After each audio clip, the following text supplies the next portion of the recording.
ناظرین، آج ہم ایک انتہائی اہم اور حساس موضوع پر بات کرنے جا رہے ہیں۔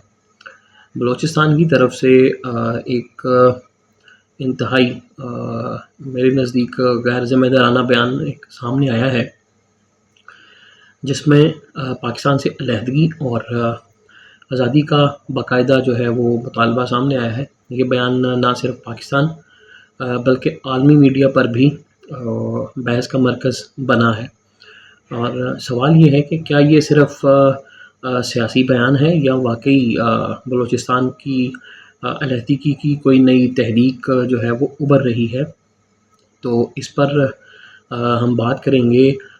ہمارے ساتھ موجود ہیں سینئر صحافی، انویسٹیگیٹو جرنلسٹ رضی طاہر صاحب، اور ان سے ہم جانیں گے کہ آخر اس کے پیچھے محرکات کیا ہیں۔ سر، سب سے پہلے بتائیے گا، بلوچستان کا پاکستان کے ساتھ تاریخی تعلق کیا ہے، اور 1947 کے بعد سے بلوچستان میں علیحدگی کے جذبات کیسے پیدا ہوئے؟ بہت شکریہ جی آپ کا۔ سب سے پہلے جو آپ کا سوال ہے، یہ تاریخ کے حوالے سے میں بظاہر تاریخ کا طالب علم تو نہیں ہوں، لیکن بلوچستان اور پاکستان کا جو تعلق ہے وہ محض جغرافیائی نہیں ہے۔ اگر تھوڑا بہت اس کو دیکھا جائے تو یہ تہذیبی تعلق ہے، سیاسی تعلق ہے، اور اسٹریٹجک جو پہلو ہیں اس کے پر مشتمل ایک طویل جو ہے وہ تاریخی رشتہ ہے۔ اگر ہم بات کریں تو بلوچستان بر صغیر، ایران اور عرب دنیا کے درمیان جو ہے ایک سنگم رہا ہے۔ اس کی مہر گڑھ تہذیب کی بات کر لیں، پھر اس کو آگے بات کریں تو دنیا کی قدیم ترین تہذیبوں میں شمار ہونے والا یہ علاقہ جو ہے وہ جانا جاتا ہے۔ اور اسلامی عہد جب سے آیا ہے تو بلوچستان میں اسلامی عہد کی چھاپ شروع سے رہی ہے، اور اس کی سرداریوں کی بات کر لیں، بلوچ سرداریوں کی بات کر لیں، پھر مغل آئے اس کی بات کر لیں، افغان دورانیوں کی بات کر لیں، تو یہ سب کچھ جو ہے اس ہر دور میں اس کی جغرافیائی اہمیت کیونکہ رہی ہے، کیونکہ وسطی ایشیائی ممالک کا سنگم ہے، ادھر سے ایران، سلطنت ایران کا، اور پھر یہ سارے معاملات جو ہیں اس کے ساتھ ایک تاریخی رشتہ جوڑتے ہیں۔ جب برطانوی افواج نے قلات پر حملہ کیا تو کچھ عرصے کے لیے برطانیہ جو ہے وہ بلوچستان کا حکمران بنا، جس طرح پورا ہی بر صغیر جو ہے ان کے رحم و کرم پر تھا، تو یہ بھی اس کا، اور خصوصاً ایک اس کوئٹہ کی بات کریں، ذوب کی بات کریں، لورا لائی مکران کے راستے کی بات کریں، تو یہاں پہ ایک دفاعی قلعہ بندی جو ہے وہ برطانیہ نے کی ہے۔ اس کے بعد قیام پاکستان ہوتا ہے، تو قیام پاکستان پہ پہلے تو اس کو ایک آزاد ریاست کے طور پر ڈکلیئر کرتے ہیں، لیکن ایک ہی سال بعد جو قلات کی حکومت تھی، نواب آف قلات، انہوں نے پاکستان کے ساتھ اس کا الحاق کیا۔ تو یہ ایک بہت تاریخی تعلق ہے اگر شروع سے دیکھا جائے، کیونکہ پاکستان بھی ایک نظریے کی وجہ سے بنا ہے، اور جب سے اسلام آیا ہے تو یہ جو بلوچ علاقے مکمل رہے، یہ اسلام کے اثر اندازی ان پر رہی ہے۔ یہ مسلمان حکمرانوں کے ہی ایک مسلسل اس کی طوالت میں رہے ہیں۔ تو پاکستان کے ساتھ بھی ان کا جو رشتہ، کیونکہ قائد اعظم محمد علی جناح نے جو نعرہ لگایا تھا نظریہ پاکستان پر، تو نواب آف قلات نے اسی پر لبیک کہہ کر، اور یہی وہ تاریخی رشتہ ہے جو بلوچستان اور پاکستان کو آپس میں جوڑتا ہے اور آج تک جوڑے ہوئے ہیں۔ راضی بھائی، تاریخی تعلق تو ہم نے جانا، مگر ہم اس کو بھی جاننا چاہتے ہیں کہ آخر 1947 کے بعد سے بلوچستان عوام کے دلوں میں علیحدگی کے جذبات کیسے پیدا ہوئے، یا کس نے ان کو ابھارا ہے؟ دیکھیں، آپ کا یہ جو سوال ہے کہ شورش کہاں سے شروع ہوئی یا علیحدگی پسندی جو ہے وہ کہاں سے شروع ہوئی، تو اس کو اگر ہم دیکھیں تو کیونکہ اسٹیٹ آف قلات کا ایک خود مختار جو ہے وہ اس کا اعلان پہلے کیا گیا تھا، اس کے بعد مارچ 1948 میں ریاست قلات نے باقاعدہ طور پر بلوچستان کا علاق جو ہے پاکستان کے ساتھ کیا۔ تو ایک بہت ہی محدود طبقہ تھا اس وقت جو اس کا مخالف تھا، یعنی آپ یوں کہہ لیں کہ 80-90% لوگ تو ویسے ہی عمائدین کے اندر، سرداروں کے اندر، بلوچوں کے اندر، ایک ٹرائبز کے جتنے بھی، وہ پاکستان کے حمایت میں آ گئے تھے، لیکن کوئی ایک محدود طبقہ 10% کا آپ کہہ سکتے ہیں کہ وہ علیحدگی پسندی کی طرف جو ہے وہ چلا گیا، اور انہوں نے اس امر کو ناپسند کیا۔ اور اس کے بعد پھر کچھ مسلح بغاوت بھی شروع ہوئی ابتدائی طور پر ہم نے دیکھا، لیکن ہم نے پچھلے پہلی 2-3 دہائیوں میں اس کے اندر وہ مسلح بغاوت کے اندر اتنی زیادہ جو ہے وہ گرمی نہیں دیکھی، جو گرمی پھر اس کے بعد جو ہے ایوب کے دور کے بعد ذوالفقار بھٹو کے دور میں، ظاہر سی بات ہے سیاسی غلطیاں ہیں بہت زیادہ ذوالفقار بھٹو کی، اور وہ سب اس کا حوالہ بھی دیتے ہیں کہ قرآن مجید پر حلف اٹھانے کے باوجود مطلب ہم نے پھر ریاست نے ایک دھوکہ کیا، اور اس سے پھر زخم آہستہ آہستہ رستا چلا گیا، اور وہ جو چھوٹا سا زخم تھا جس کو بھرا جا سکتا تھا محرومیوں کو ختم کرنے کے ذریعے، محبت کے ذریعے، پیار کے ذریعے، ترقی کے ذریعے، خوشحالی کے ذریعے، وہ زخم بڑھتا بڑھتا اب وہ تقریباً آپ یوں کہہ لیں کہ بلوچستان کے بڑے ایریا کو اس نے زخم زدہ کر دیا ہے، اور جسم کا ظاہر سی بات ہے ایک حصہ اگر اس میں تھوڑا سا بھی زخم ہو تو پورا جسم ہی زخمی ہوتا ہے، تو اس وقت پورا بلوچستان جو ہے وہ آپ کو زخمی دکھائی دیتا ہے۔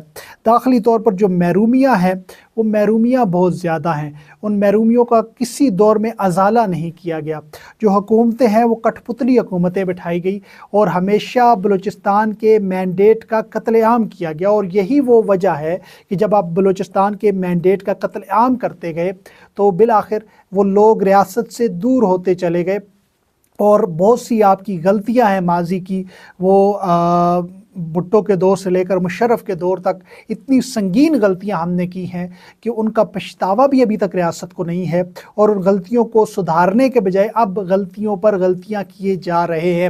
یہی وجہ ہے کہ جو علیحدگی پسند موومنٹس ہیں، جو ایسے نظریات ہیں، ان نظریات کو بڑے بڑے جو یونیورسٹی کے اسٹوڈنٹس ہیں وہ بھی اپنا لیتے ہیں، کیونکہ وہ جب آ کے لاہور کو دیکھتے ہیں، جب اسلام آباد کو دیکھتے ہیں، پھر جا کے جب اپنے سبی کو دیکھتے ہیں، پھر اپنے علاقوں کو دیکھتے ہیں، تو ان میں احساس محرومی آنا، احساس کمتری آنا، باغیانہ رویوں کا آنا، یہ ایک فطری عمل ہے جس کو ریاست پاکستان نے کبھی آپ یوں کہہ لیں کہ دانش مندی کے ساتھ، حکمت کے ساتھ، محبت کے ساتھ، خوشحالی کے ساتھ، ترقی کے ساتھ ختم کرنے کی کوشش نہیں کی ہے۔ اچھا، اس پر جو ابھی حالیہ بیان بلوچستان کی جانب سے ہم نے سنا ہے، دیکھا ہے سوشل میڈیا پر، جو ہے سماجی رابطے کی ویب سائٹ ایکس پر، ٹویٹر پر، وہ بہت تیزی سے اس کو پھیلایا بھی جا رہا ہے، تو اس میں آپ سمجھتے ہیں کہ جو بیان عالمی سطح پر گردش کر رہا ہے بلوچستان کے عوام کی اصل ترجمانی کرتا ہے، یا آپ سمجھتے ہیں کہ بلوچستان میں علیحدگی کی تحریک کو بیرونی حمایت حاصل ہے؟ دیکھیں، بلوچستان کی عوام کی جو اصل ترجمانی کی اگر بات کریں نا، تو وہ اس وقت کسی وڈیرے کے پاس نہیں ہے، کسی بڑے آپ یوں کہہ لیں کہ سردار کے پاس نہیں ہے، بلکہ وہ نوجوانوں کے ہاتھ میں آ چکی ہے، اور یہ سردار اپنی اہمیت کھو چکے ہیں، یہ وہ لوگ ہیں جو اپنی اہمیت کھو چکے ہیں، چاہے وہ پاکستان کے اندر ہیں، چاہے برطانیہ میں بیٹھے ہیں، چاہے کسی اور ملک کے اندر پناہ گزین ہے۔ اصل اہمیت عوام کی ہے، اصل اہمیت یوتھ کی ہے، جن کے ساتھ ان بیانات پر توجہ دینے کے بجائے اس یوتھ کے ساتھ براہ راست بات کرنی پڑے گی، ان کو بٹھانا پڑے گا، ان کو نمائندگی دینی پڑے گی۔ سرفراز بگٹی جیسے آپ موروں کو اسمبلی میں بٹھا کے آپ بلوچستان کا مسئلہ حل نہیں کر سکتے۔ بلوچستان کا مسئلہ تب حل ہوگا جب بلوچستان کے اندر سے نوجوان بلوچستان کا وزیر اعلیٰ بنے گا، جو عوام کا براہ راست منتخب کردہ ہوگا۔ جیسا کہ پچھلے سوال کے جواب میں نے کہا کہ ہمیشہ مداخلت ہوتی ہے بلوچستان کے امور میں، حکومت بنانے میں، حکومت سازی کے عمل میں۔ اس مداخلت کو ختم کر کے بلوچستان کی عوام کو یہ اعتماد دینا ہوگا کہ یہ نمائندے جو اسمبلی میں بیٹھے ہوئے ہیں یہ آپ کے نمائندے ہیں۔ پھر کسی بیان کی، کسی جھنڈے کی، کسی نظریے کی، کسی بیانیے کی کوئی اہمیت نہیں رہتی جب آپ ترقی کے ذریعے، خوشحالی کے ذریعے، معدنیات میں ان کے حق کے ذریعے، پھر عوام کو خوشحال کرنے کے ذریعے، عوامی رائے کے احترام کے ذریعے، محبت کے ذریعے، احترام کے ذریعے، عزت کے ذریعے آگے بڑھیں گے تو پھر یہ مسئلہ حل ہو جائے گا، پھر کسی بیان کی کوئی اہمیت نہیں رہے گی۔ تو یہ بتائیے کہ بھارت یا دیگر ممالک کا اس مسئلے میں کوئی کردار نظر آتا ہے یا سمجھا جا سکتا ہے یا جاتا ہے؟ بھارت ظاہر سی بات ہے آپ کا ازلی دشمن ہے، اور جہاں آپ کا ویک پوائنٹ ہوگا وہیں پہ وہ حملہ کرنے کی کوشش کرے گا۔ تو آپ کا تو یہ ہونا چاہیے نا کہ آپ ویک پوائنٹ دیں ہی نہیں، آپ لوز بال پھینکے ہی نہیں تاکہ وہ چھکا مار سکے۔ آپ اس کو یارکر مار کے اس کے قدم اکھاڑیں، اس کے قدم اکھاڑنے کی جب بات کریں گے تو اس کے قدم اکھڑ جائیں گے. یہ آپ کے بس میں، آپ کے کنٹرول میں ہے. کوئی دوسرا ملک اتنا مضبوط نہیں ہے کہ وہ آپ کی عوام کے ساتھ مل کر کوئی ایک سازش کر سکے. آپ اپنی عوام کو اپنے ساتھ انٹیکٹ کریں، اپنی عوام کو محبت کے ذریعے، اپنی عوام کو احترام کے ذریعے، ان کے مینڈیٹ کے احترام کے ذریعے. کوئی ایک فرد، کوئی ایک ادارہ، کوئی ایک شخص، کوئی ایک جماعت وہ عقل کل نہیں ہے. وہ بند کمروں کے فیصلوں کا دور گزر چکا ہے. اگر آج بھی بلوچستان کی عوام کے فیصلے بلوچستان کی عوام کرنا شروع کر دے گی، سب مسئلہ جو ہے وہ حل ہو جائے گا. بھارت کی کیا مجال ہے کہ وہ بلوچستان میں یا خیبر پختونخوا میں یا پنجاب میں یا سندھ میں یا کشمیر میں کہیں بھی مداخلت کر سکے. ہمیں اندرونی طور پر اتحاد کے ذریعے مضبوط ہونا پڑے گا اور محرومیوں کے خاتمے کے ذریعے مضبوط ہونا پڑے گا. اور بھارت ظاہر سی بات ہے مداخلت کرتا ہے. جلال آباد کا جو ان کا ایک پورا آپ یوں کہہ لیں وہ پراکسی سینٹر تھا جس کے ذریعے بلوچستان میں مداخلت کی جاتی تھی اشرف غنی کے دور کے اندر. تو بھارت کی مداخلت جو ہے وہ اس میں کوئی دوسری رائے نہیں ہے. لیکن ہم نے یہ دیکھنا ہے کہ ہم نے بھارت کے پاؤں کیسے اکھاڑنے ہیں، اس طرف ہمیں بڑھنا چاہیے. کیا بلوچستان کے مسئلے کو بات چیت کے ذریعے حل کیا جا سکتا ہے؟ آپ کے خیال میں پاکستان کو اس مسئلے سے نمٹنے کے لیے کیا پالیسی اپنانی چاہیے؟ ڈائلاگ ہی اصل حل ہے. بات چیت کے ذریعے مسئلہ حل کر سکتے ہیں. بات چیت کا آغاز کل نہیں بلکہ آج شروع کرنا چاہیے، نوجوانوں کے ساتھ، طبقات کے ساتھ، مشران کے ساتھ، عمائدین کے ساتھ اور علاقے کے اصل لوگوں کے ساتھ. اس علاقے کی جہاں وہ اصل وہاں پہ سماجی کارکنان ہیں، جرگے کریں، بیٹھیں، مذاکرات کریں، بات کریں، ڈائلاگ کریں، ان کے مسائل سنیں. وہ تانے ماریں گے، وہ سخت بات کریں گے، وہ سخت سوال کریں گے. ان کے سخت سوالات کو سنا جائے، جواب دیا جائے، وہاں پہ ڈائلاگ کیا جائے، غلطیاں تسلیم کی جائیں تو پھر آگے بڑھنے کا راستہ بہت آسان ہو جاتا ہے. کیا آپ سمجھتے ہیں کہ بلوچستان میں علیحدگی کے بجائے سیاسی خود مختاری ایک ممکنہ راستہ ہو سکتا ہے؟ یہی تو بات ہے کہ سیاسی خود مختاری، پچھلے 3 جو سوال آپ نے کیے میں نے یہی کہا ہے.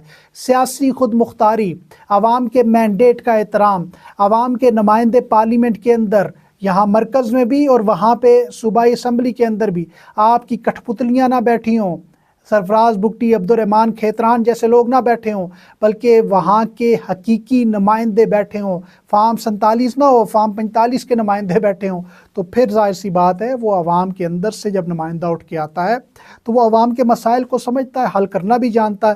پھر ایک وسیع تر ڈائلاگ اور شورش زدہ علاقوں کے اندر کام کرنے کے لیے ضروری ہے ڈائلاگ کے ساتھ ترقی کے راستے کھولے جائیں، فنڈز کے راستے کھولے جائیں، احساس معرومی کا خاتمہ کیا جائے، اسپتال بنائے جائیں، روڈز بنائے جائیں، بنیادی انسانی ضروریات ان تک پہنچائی جائیں. بجلی ابھی تک وہاں نہیں ہے، ہر علاقے میں بجلی پہنچائی جائے. تو یہ ساری جو سیاسی خود مختاری سے کے ذریعے ہی ترقی کا راستہ کھلے گا.